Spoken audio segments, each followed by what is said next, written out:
Hello दोस्तों, मैं तक्सल में आपका स्वागत है। आशा करता हूं कि आप सभी मस्त होंगे और अपनी पढ़ाई शानदार एवं बेहतरीन ढंग से करते होंगे और अपनी बोर्ड की तैयारी बहुत अच्छे ढंग से करते होंगे। दोस्तों, क्लास 10th चैप्टर नंबर 4 द्विघात समीकरण के इंट्रोडक्शन की ओर चलते हैं। दोस्तों देखिए, द्विघात समीकरण किसे कहते हैं? Quadratic equation.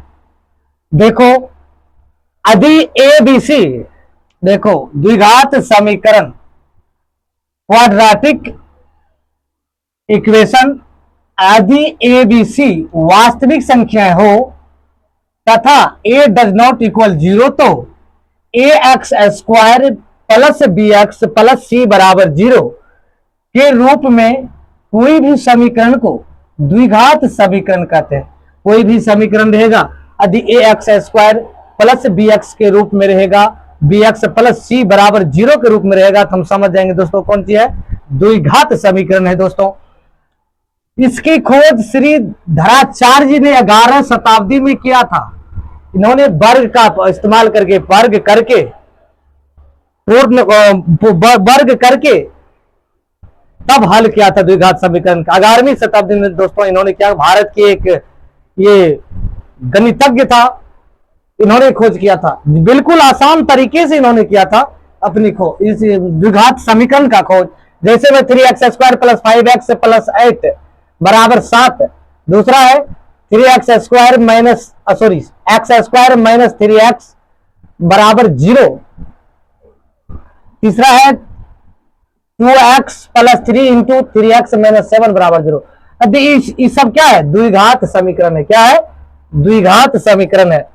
द्विघात समीकरण के शून्यक 0 ऑफ क्वाड्रेटिक पॉलिनोमियल्स, x के वैसे वास्तविक मान जो द्विघात बहुपद a x square plus b x plus c के मान को शून्य कर देते हैं तो द्विघात बहुपद के शून्यक कहलाते हैं। यदि इसके मान को द्विघात बहुपद के a x square plus b x plus c के मान को यदि शून्य कर देते हैं तो उसे हम द्विघात बहुपद के शून्यक कहते हैं। दोस्तों, अब देखो, जैसे x² माइनस 5x प्लस 4 में x बराबर 0 x बराबर 1 रखने से इसका मान देखो 1 x की जगह x² की जगह 1 रख दिए क्योंकि x का मान 1 रखना था। 5 गुना 1 कर दिए, प्लस 4 रख दिए। 1 गुना 2 बार करोगे तो 1 होगा, 5 गुना 1 करेगा 5 माइनस में तो माइनस में जाएगा, प्लस 4 है प्लस 4, 4 1 5 हो जाएगा।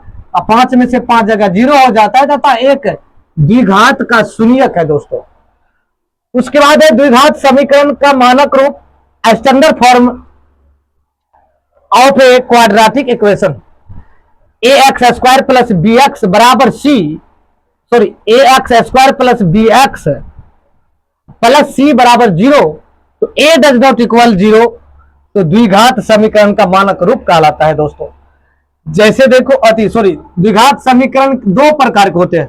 द्विघात समीकरण कितने प्रकार के होते हैं? 2 प्रकार के होते हैं। 2 प्रकार का होते हैं। तो एक होता है शुद्ध द्विघात समीकरण जिसको प्योर क्वाड्रेटिक इक्वेशन कहते हैं। दूसरा होता है मिश्रित या अशुद्ध समीकरण, इसको एडफेक्टेड क्वाड्रेटिक इक्वेशन कहते हैं। दोस्तों, अब देखो, ये शुद्ध द्विघात समीकरण होता है क्या?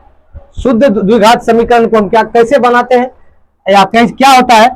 आज शुद्ध द्विघात समीकरण, जिस द्विघात समीकरण में अज्ञात राशि चर केवल वर्ग के रूप में रहती है, मतलब जिसमें अज्ञात राशि रहेगा, अज्ञात राशि वर्ग के रूप में रहेगा, तो उसे शुद्ध द्विघात समीकरण कहते हैं। दोस्तों, ऐसे समीकरण के व्यापक रूप क्या होता है? ए एक्स स्क्वायर प्लस सी बराबर 0 होता है। जब ए एक्स स्क्वायर प्लस सी बराबर 0 होता है, इसका मतलब है कि बी बराबर 0 होगा। दोस्तों, अब देखो, इसके स्पष्ट है कि द्विघात समीकरण a x square plus b x plus c बराबर 0 में यदि बी बराबर 0 हो तो